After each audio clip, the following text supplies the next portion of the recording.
तर महायुती सरकारकडून मंत्र्यांना बंगल्यांचं वाटप केलं गेलं आहे। चंद्रशेखर बावनकुळे यांना रामटेक बंगला, चंद्रकांत पाटील यांना सिंहगड बंगला दिला गेलाय। दादा भुसे जंजिरा बंगल्यामध्ये राहतील, तर गिरीश महाजन हे सेवा सदनमध्ये राहणार आहेत आणि पंकजा मुंडे यांना पर्णकुटी बंगला दिला गेलेला आहे। तर विधान परिषदेचे सभापती राम शिंदे यांना ज्ञानेश्वरी बंगला दिला गेलेला आहे। विधानसभा अध्यक्ष राहुल नार्वेकर यांचं वास्तव्य आता शिवगिरी बंगल्यामध्ये असेल।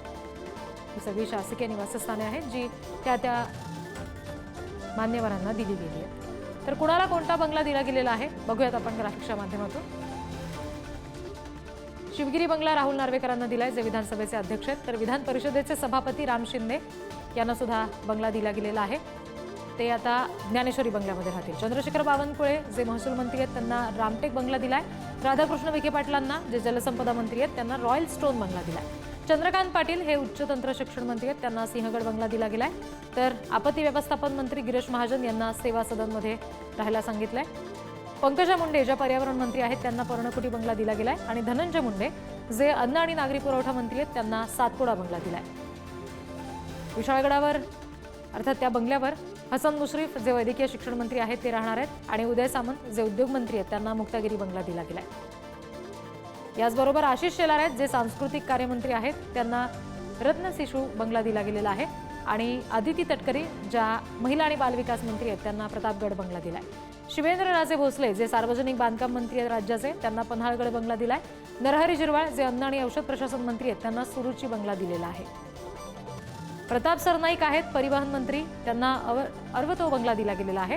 गुलाबराव पाटील जे पाणी पुरवठा मंत्री आहेत त्यांना जेतवन बंगला दिला गेलाय। गणेश नाईक जे वनमंत्री आहेत ते पावनगड बंगल्यावर राहतील, तर शालेय शिक्षण मंत्री दादा भुसे जंजिरा बंगल्यावर राहणार आहेत आणि विजयदुर्ग बंगला हा मंगलप्रभात लोढा अर्थात कौशल्य विकास मंत्र्यांना दिला गेलाय। आणखी तपशील आपण घेणार आहोत। प्रतिनिधी पंकज दळवी आपल्याशी जोडले गेलेले आहेत त्यांच्याकडून। पंकज, आता सगळे बंगले सुद्धा मंत्र्यांना दिले गेलेले आहेत, नेमकं कधीपर्यंत आता त्यांचं वास्तव्य या बंगल्यामध्ये आपल्याला पाहायला मिळेल? बंगले हे मंत्र्यांच्या पूर्ण कारकिर्दीसाठी महत्त्वाचे असतात। शक्यतो अनेक मंत्री जे आहेत ते मंत्रालयाच्या आसपास किंवा मुख्यमंत्र्यांचं जे निवासस्थान आहे वर्षा त्याच्या आसपासचे बंगले मिळवण्यासाठी आग्रही असतात। मंत्र्यांचे बंगले हे किंवा निवासस्थान हे 3 भागांमध्ये विभागलेलं आहे। एक मंत्रालयासमोरचे, दुसरे मलबार म्हणजे मुख्यमंत्री निवासस्थानाच्या आसपास आणि तिसरं सुरुची अवंती ही जी सरकारी इमारती आहे तिथे त्यांना दिलेले 2-3 फ्लॅट्स असो अशा पद्धतीने विभागलेलं आहे। अर्थात आता मंत्र्यांना काल मंत्र्यांची दालनं आणि त्याच्यानंतर मंत्र्यांचे बंगले म्हणजे निवासस्थान शासकीय निवासस्थान आहे जे अलॉट करण्यात आलेलं आहे। प्रत्येक मंत्री आपापल्या बंगल्यामध्ये जेव्हा राहायला येतो किंवा राहायला याची तयारी करतो तेव्हा तिकडच्या गोष्टी आपल्या पद्धतीने तो बदलतो, आपल्या पद्धतीने त्याचं इंटिरियर चेंज करतो।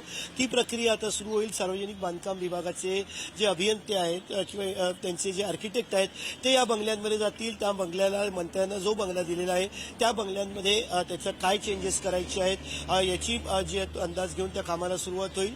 2 उदय सामंत असतील किंवा मग आपले गिरीश महाजन असतील, यासोबत अनेक मंत्री जे आहेत ज्यांचं मंत्रीपद कायम होतं, शंभूराज देसाई असतील, त्यांनी आपल्या बंगल्यामधून शिफ्टिंग केलं नव्हतं, त्यांचा बंगल्याचा ताबा त्यांच्याकडे होता। त्यामुळे या मंत्र्यांचं शिफ्टिंग जे आहे ते करावं लागणार नाही, कारण ऑलरेडी त्यांचं वास्तव्य त्या बंगल्यात होतं आणि त्यामुळे तिकडनं त्यांच्या कामकाजाला सुरुवात होईल। चंद्रशेखर बावनकुळेंना रामटेक बंगला दिलेला आहे।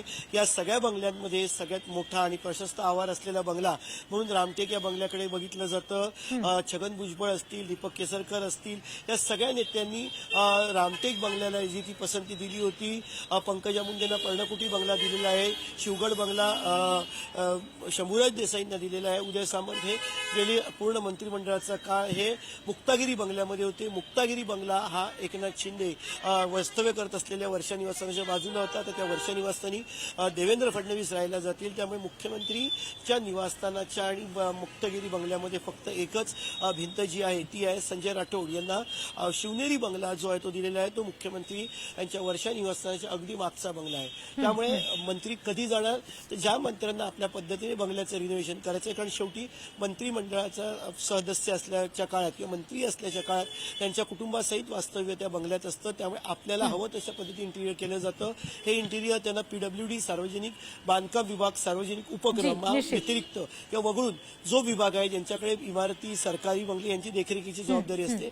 त्यांच्याकडनं हे सगळं त्यांचं जे रिन्युएशन असेल किंवा काही बदल करायचे ते करून दिले जातात आणि त्याच्यानंतर बंगल्याचा जो आहे तो ताबा घेतला जातो. आज ज्या बंगल्याचं ऑलरेडी इंटिरियर केलेलं आहे किंवा त्याची जी रचना आहे त्यात जर का ते मंत्री खुश असतील तर ते कधीही कुठल्याही वेळी त्या बंगल्यामध्ये शिफ्ट होतील. अर्थात आधीच्या मंत्र्यांना बंगला मंत्रीपद गेल्यानंतर बंगला सोडण्यासाठी 3 ते 6 महिन्याचा कालावधी असतो. तेवढ्यात त्यांना तो रिकामा करावा लागतो आणि तो रिकामा केल्यानंतर तिकडे नवीन मंत्री राहायला जातील. जी पंकज, धन्यवाद दिलेल्या सगळ्या तपशिलांसाठी. कोणाला कोणता बंगला दिले गेलेला आहेत हे आपण बघतोय. मंत्र्यांना आता शासकीय निवासस्थान म्हणून बंगले सुद्धा दिले गेलेले आहेत आणि तर लवकरच या मंत्र्यांचं वास्तव्य या ठिकाणी असणार आहे. विधानसभा अध्यक्ष किंवा विधान परिषद सभापती यांना सुद्धा आता बंगले दिले गेलेले आहेत इतर मंत्र्यांप्रमाणेच.